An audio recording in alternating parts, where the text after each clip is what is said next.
Saludos amigos, gracias por la amabilidad de la compañía. Soy Cristino del Castillo y me complace darles la más cordial bienvenida. Las reglas de la competencia política en el bloque occidental hace mucho tiempo que se rompieron y como consecuencia de eso hemos entrado en el terreno de lo insólito. Estamos navegando en las procelosas aguas de lo insólito. Puede ocurrir realmente cualquier cosa y no debemos sorprendernos. Nosotros vimos en el caso de Estados Unidos un expresidente acusado de incitar una insurrección popular, la toma del órgano legislativo. Un presidente que fue sometido a 2 juicios políticos. Un expresidente aspirante a volver a la presidencia que fue objeto de 2 atentados. Un expresidente aspirante a la presidencia que fue condenado en un tribunal de los Estados Unidos por el tema aquel de la extorsión de que fue víctima. Y vimos un expresidente a punto de ser sentenciado. Poquito faltó para que lo sentenciaran. En un esfuerzo claro, dirigido a sacarlo del juego político. Y bueno, ese hombre llegó a la presidencia de Estados Unidos y está pasando factura. Y estamos viendo muchas consecuencias de esa situación que vemos no solo en Estados Unidos, sino también en el bloque occidental. Resulta que lo que esperábamos que ocurriera en Rusia está ocurriendo, pero en el bloque occidental se fracturó la OTAN, eso está prácticamente en vías de desaparición, está ahora mismo infuncional. Hemos visto una gran fractura en el bloque occidental. En Estados Unidos ocurrió ese terremoto político que es Donald Trump, que hoy está desmontando lo que él denomina como el Estado profundo, que es la burocracia permanente de Estados Unidos, que siempre ha tenido esa conexión con Wall Street, el poder económico de los Estados Unidos, y que a su vez tiene una conexión muy estrecha con la City de Londres, que es lo que explica esa afinidad que siempre ha existido entre Estados Unidos y Gran Bretaña. Todo eso ahora mismo está en entredicho y lo que está ocurriendo nos va a conducir a ese lugar que muchos desconocemos. Tenemos nuestros criterios, pero todavía realmente es muy temprano para uno predecir qué puede ocurrir. Entonces miren otra cosa que es realmente insólita. Eso que acabamos de ver, que ocurrió nada más y nada menos que en la Casa Blanca. Nunca se había visto eso. Un presidente que llega en visita oficial a Estados Unidos, en una reunión nada más y nada menos que en el despacho del presidente de los Estados Unidos, en la oficina oval, ocurre un dime y direte entre ese presidente de la principal potencia mundial y el presidente de un país aliado que hoy es el comandante en jefe de una nación en guerra. Y que está en guerra justamente por una iniciativa, según lo ha reconocido el propio presidente Trump, de su antecesor, el señor Joe Biden.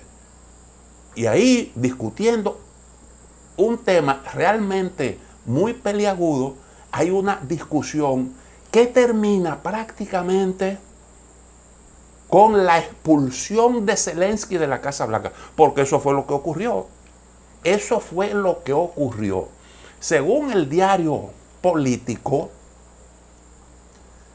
el secretario de Defensa de Estados Unidos le pidió a la delegación ucraniana que se fuera, que abandonara la Casa Blanca.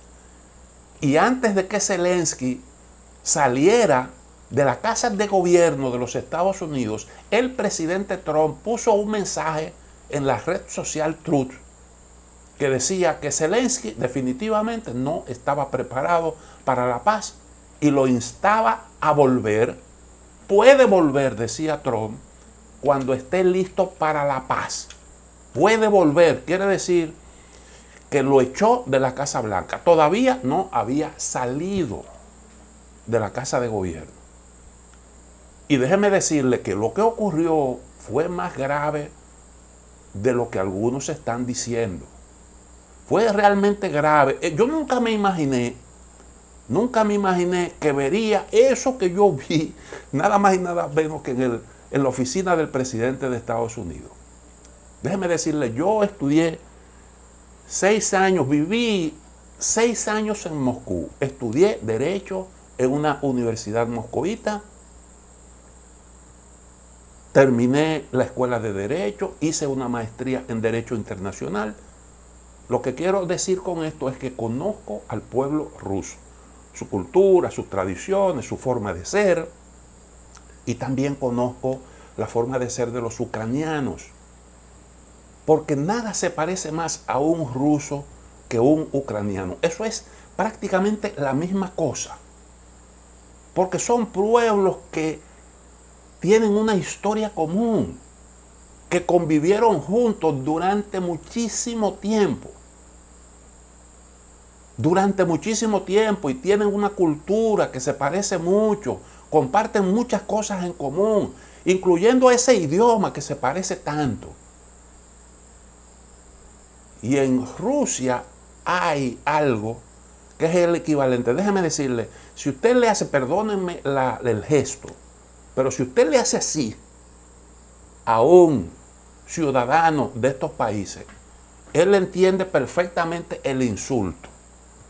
En Rusia el equivalente es así. Y eso es lo mismo también para Ucrania. Se hace así. Y hay una expresión que es muy ofensiva, pero no tanto como ese gesto que ya hice,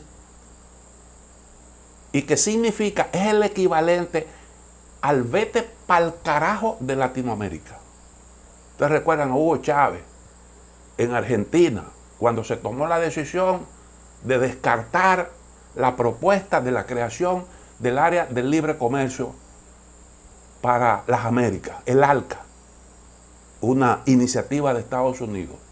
Chávez declaró la muerte de esa iniciativa. ALCA pa'l carajo. Me recuerdo perfectamente a Hugo Chávez. Bueno, pues vete pa'l carajo en ruso o en ucraniano, en el lenguaje gesticular, se dice así. Y eso lo vimos en la Casa Blanca. Así le hizo al presidente Trump Volodymyr Zelensky en medio de una acalorada discusión en donde se dijeron muchas cosas. El significado de ese gesto que va más allá se entiende, en cualquier país se entiende. Cuando te hacen así, se entiende lo que eso significa.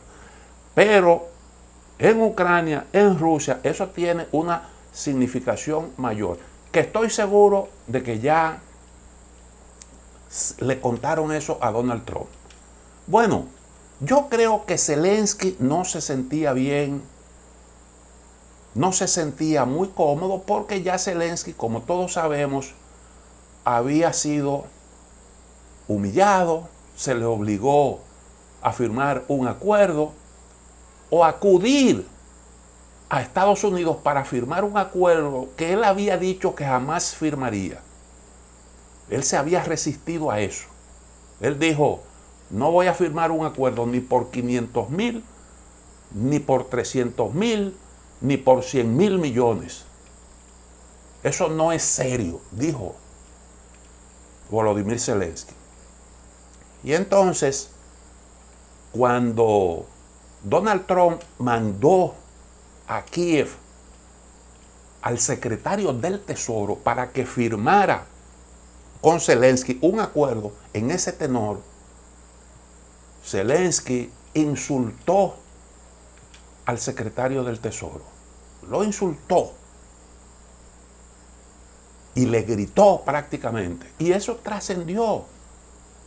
Y cuentan los medios que este señor fue visto sudando y con las manos temblorosas, mientras Zelensky le decía, le hablaba en términos muy groseros. Y entonces Zelensky dijo, yo voy a discutir ese tema con el vicepresidente Vance porque tenemos pendiente un encuentro en Zúrich, en el marco de aquella conferencia sobre seguridad, en donde pues hubo también una fricción, una discusión entre el vicepresidente y el señor Zelensky. Y recuerden que en el marco de esa cumbre, J.D. Vance le leyó la cartilla a Europa y le dijo que la mayor amenaza no provenía ni de Rusia ni de China, sino desde dentro de la Unión Europea. Y era la traición a los principios de respeto a las libertades dentro del territorio europeo, que es unos valores que compartían los europeos y los estadounidenses. Eso le dijo J.D. Vance a los europeos en ese encuentro, algo que todos recordamos. Bueno, pues ya Zelensky venía de haber pasado esa situación. Y entonces, como para rematar, cuando Biden lo recibe en la Casa Blanca, le dice algo que Zelensky sabe perfectamente el significado. Él hoy está más elegante, dijo Donald Trump, hablando con los periodistas que lo abordaron para que respondiera algunas preguntas. Y él se limitó a hacer esa observación. Él hoy está más elegante. Pues lógicamente eso lo que recuerda es la visita que hizo Zelensky a Mar-a-Lago, a la residencia de Trump, después de lo cual le criticaron porque Zelensky parece que estaba un poco descuidado incluso hasta en su higiene personal. Al menos se escucharon críticas del entorno de Donald Trump a Zelensky por esa situación. Y recuerdo que algunos se preguntaban si Zelensky tenía o no un trajecito que ponerse para circunstancias así como esa.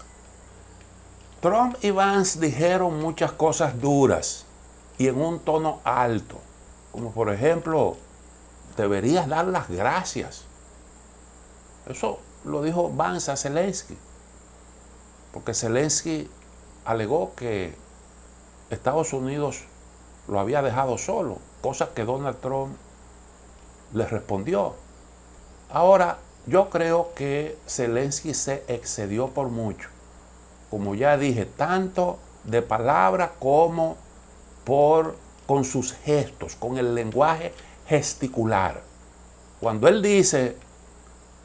dijo, puedo responder, como muchas veces se usa eso en las discusiones de cervecería. ¿Me dejas responderte? Ustedes nos han dejado solos. Y Donald Trump le dijo, si te hubiéramos dejado solo, no resiste ni siquiera 2 semanas. Y la respuesta de Zelensky fue, eso se lo escuché yo a Putin.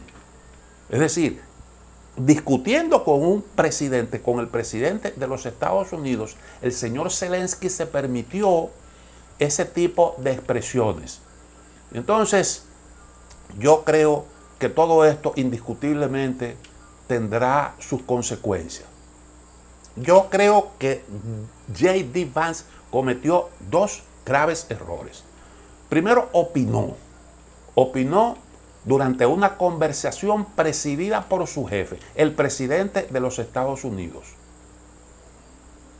Eso es sumamente delicado, porque usted tiene como vicepresidente que dejar que la conducción de las conversaciones, sobre todo tratándose de asuntos tan delicados como este, la lleve su jefe, el presidente. Si usted dijera algo ahí que no encaje dentro de lo que es el discurso de su jefe, entonces pueden surgir dudas con respecto a cuál es realmente la posición oficial.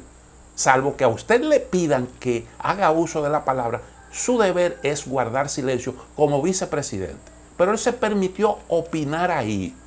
Y entonces entró en una discusión con Zelensky cuando las cosas realmente marchaban bien. Yo creo que ese fue un error del vice. El vice no entiende que él no es el segundo en materia de política exterior. Eso tampoco lo entendió Kamala Harris. Porque a Kamala Harris la criticaron siempre cuando en reuniones diplomáticas ella reaccionaba de manera airada o tenía algún tipo de críticas que estaban realmente fuera de lugar. Y eso siempre se le criticó. Este señor no entendió, no ha entendido que el jefe de la diplomacia es el presidente y que el segundo a bordo en materia de política exterior es el jefe del Departamento de Estado y no debió intervenir en la forma en que lo hizo. Además, el segundo error fue recriminar a Zelensky por haber hecho campaña electoral en octubre pasado a favor de los demócratas. Específicamente se refirió a esa participación de él en Pensilvania, uno de los estados pendulares en donde los demócratas estaban haciendo un esfuerzo por ganar esa plaza. ¿Qué significa? Bueno, significa que hay un resentimiento por haber tomado partido en una contienda interna de los Estados Unidos. Y eso me recuerda a mí perfectamente lo que le dijo Barack Obama a Benjamín Netanyahu. Él le dijo, recuerden ustedes cuando Obama buscaba su reelección, que los republicanos invitaron a Netanyahu a decir un discurso en el Congreso, Obama le dijo, mire, no venga porque aquí no lo va a recibir nadie, usted no es invitado del gobierno de Estados Unidos, no lo va a recibir nadie de manera oficial. Y usted comete un error cuando cambia el respaldo bipartidista que ha tenido Israel siempre por el respaldo de un solo partido. Cuando usted toma partido a favor de alguien en un proceso electoral, eso es lo que usted está haciendo. Bueno, pues ese error lo cometió Zelensky y ese error lo cometieron todos los líderes europeos. Y eso está gravitando mucho hoy en la posición de Donald Trump y de todos los que forman parte de su equipo, indiscutiblemente. Ahora, hay otra cosa también que yo creo que no se debe pasar por alto. El señor Zelensky mostró en su intervención en la Casa Blanca sus limitaciones. Porque, por ejemplo, Macron no tuvo absolutamente nada que ver con el acuerdo de Minsk. Eso fue cuando Hollande y Merkel fueron los que mediaron en eso y el acuerdo se firmó en Bielorrusia. Ahí estaba Poroshenko, que era el entonces presidente de Ucrania, estaba Lukashenko, presidente de Bielorrusia, Putin y, bueno, pues Hollande y también Angela Merkel. Eso yo creo que es importante porque ahí se equivocó Zelensky y ese acuerdo no se firmó en el 2019, eso fue en el año 2015. Lo firmó su predecesor, como ya dije, Trump no era el presidente en ese momento. Y el acuerdo no lo violó Rusia, lo violó Ucrania. Porque Ucrania siguió bombardeando el Donbass. Y fue Ucrania quien se negó realmente a darle cumplimiento a lo que se había acordado en ese acuerdo de Minsk. Y otro acuerdo, el que se firmó en Estambul, en el mismo tenor, también lo violó Ucrania. O sea que no puede alegar que no hubo la oportunidad de encauzar las contradicciones entre Moscú y Kiev por caminos distintos. Pero Zelensky escogió la guerra. claramente bajo la instigación del presidente de Estados Unidos, el señor Joe Biden. Entonces yo creo que ese es también otro asunto que hay que subrayar. Dijo Lindsey Graham, un prestigioso senador estadounidense, que Zelensky debería renunciar para salvar las relaciones bilaterales entre Ucrania y Estados Unidos. Y yo creo que en realidad Zelensky se ha erigido en un estorbo para la normalización de las relaciones entre estos dos países. Y yo creo que debería realmente, creo que la presión va a aumentar para que Zelensky realmente deje el cargo. Creo que por su manejo se ha erigido, como dije, en un obstáculo para el entendimiento entre los dos países. Creo que él pasó por la humillación de tener que ir a Washington a firmar un acuerdo al que previamente se había opuesto.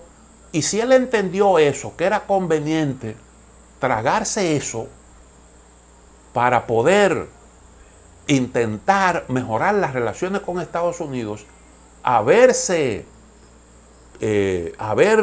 protagonizado eso que protagonizó, lo que pone de manifiesto es falta de inteligencia emocional, algo que debe tener cualquier mandatario, cualquier comandante en jefe, sobre todo de un país que hoy está en guerra como es Ucrania. Entonces, realmente Zelensky no entiende o no ha querido entender el momento que actualmente vive su país. Y Trump se lo explicó, y se lo explicó claro. Tú no tienes cartas, estás perdiendo la guerra. Y Vance le dijo, usted los ucranianos están reclutando gente a la fuerza para mandarlo al frente. Significa que ustedes se están quedando sin soldados, sin soldados y no quieren un acuerdo de paz. No entiendo realmente la posición. Zelensky no está entendiendo cuál es la realidad de Ucrania, que no tiene posibilidades, está perdiendo la guerra, se lo dijo Trump. Y entonces, yo creo que de alguna forma le echó tierra a lo poquito que pudo conseguir Macron y Stadler durante su visita a Estados Unidos. Porque por lo menos Trump convino en que era factible el envío de alguna fuerza de paz. Él no quiere que los estadounidenses participen de eso, pero no se opone a que los europeos que quieran enviar tropas lo hagan. Naturalmente no quiere decir que Putin esté de acuerdo con semejante cosa. Ya Rusia lo ha dicho claramente. Nosotros no estamos dispuestos a aceptar eso. Porque si nosotros nos oponemos a la OTAN, ¿cómo vamos a permitir tropas de países de la OTAN ahí próximo a la línea del frente? Eso realmente para nosotros es inaceptable y creo que si la idea es garantizar la paz, eso lo que hace es lo contrario. ¿Por qué? Porque cualquier cosita puede realmente dar por terminado el cese al fuego. Porque estamos hablando de países que son parte del conflicto.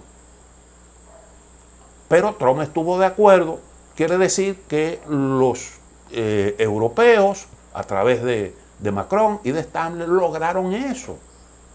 Y bueno, hay algo que se dice en ese acuerdo sobre los recursos naturales de Ucrania, que Zelensky iba a firmar, no se firmó finalmente. Hay algo que se dice que era importante para Ucrania. Allí literalmente se dice que Estados Unidos apoya los esfuerzos de Ucrania por obtener garantías de seguridad, las garantías de seguridad necesarias para establecer una paz duradera. Y añade ahí que los participantes tratarán de identificar medidas necesarias para proteger las inversiones mutuas. Eso significa que Estados Unidos se comprometía en el proceso de negociación con Rusia a plantear eso para buscar la manera de que Rusia aceptara un compromiso, algún esquema que asegure la integridad del territorio ucraniano. Y los rusos no han descartado eso. En el acuerdo de Estambul había un mecanismo para eso. En el acuerdo de Estambul había un mecanismo para eso. Y se creaba el grupo de naciones garantes de la seguridad de Ucrania. Incluso tras bastidores, según cosas que han trascendido a los medios, hay lo que ahora le llaman la cláusula de defensa automática. Si se produjera un ataque de Rusia a Ucrania, automáticamente Ucrania entraría en la OTAN. Hay quienes han estado planteando eso. Y en la prensa rusa se ha hablado del tema. Y no he sentido como esa oposición.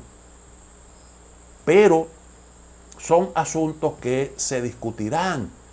Pero cuando eso se incluye en el acuerdo que se iba a firmar, quiere decir que Estados Unidos tenía las manos libres para negociar ese tipo de cosas con Rusia. Y que Ucrania convenía en que así fuera. Eso era para Ucrania un avance, pero eso sencillamente quedó a un lado con ese problema que ocurrió. Entonces decía al principio del comentario, lo que se pensaba que iba a ocurrir en Rusia, ahora está ocurriendo realmente en el lado contrario. Porque donde se sienten las consecuencias de las sanciones económicas no es en Rusia, es en el campo de aquellos que las aplicaron. Los sancionadores han sufrido peores consecuencias que el sancionado. Quien está sufriendo dificultades políticas no es Putin, son los países que integran la OTAN. Algunos de esos países, incluyendo Estados Unidos, que hoy está fragmentado. La OTAN tiene problemas. Occidente está realmente fragmentado. Y en el campo de batalla no es Rusia quien está perdiendo, como muchos vaticinaron. Quien está perdiendo es Ucrania. Rusia tiene hoy el control de una parte importante del territorio de Ucrania y está ampliando su dominio territorial con el paso del tiempo. Y esa es la razón por la cual Trump le está diciendo: nosotros te estamos haciendo un favor cuando nos involucramos en esto para beneficiarte a ti. Estados Unidos pasó por el momento amargo de su retirada de Afganistán, reconociendo que ya eso no tenía ningún sentido, la presencia allí, que lo único que estaba era dejando muchas pérdidas económicas y en vidas humanas. Estados Unidos tuvo que morder el polvo de la derrota en Vietnam y nosotros vimos cómo se retiró Estados Unidos de suelo vietnamita. Algo que traumatizó a Estados Unidos, un trauma que todavía se siente.